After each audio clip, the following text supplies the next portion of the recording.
So wie die Sterne in der Nacht leuchtet in Jesus diese Kraft und seine Liebe.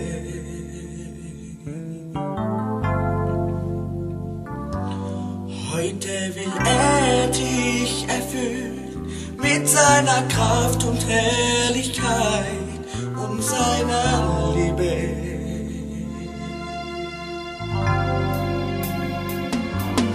Deswegen schäme dich nicht, steh auf und hol dir sein Licht und seine Liebe. Oh, hab keine Angst, tu diesen Schritt, komm zu Jesus, wie du bist, mit deiner Liebe.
Leuchtet in Jesus diese Kraft und seine Liebe.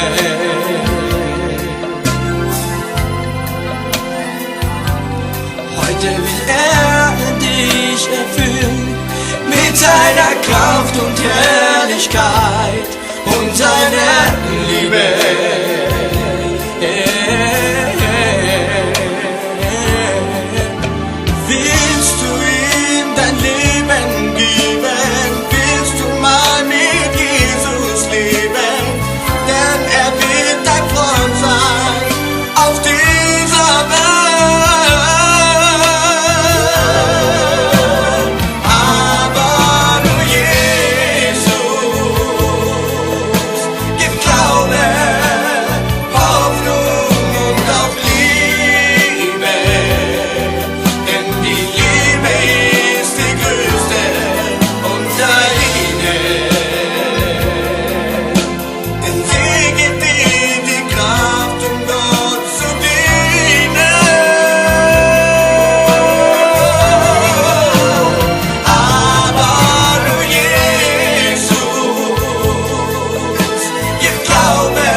Er gibt Glaube, Hoffnung und auch Liebe.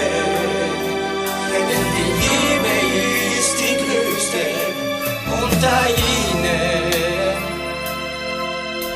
Denn sie gibt dir die Kraft, um Gott zu dienen.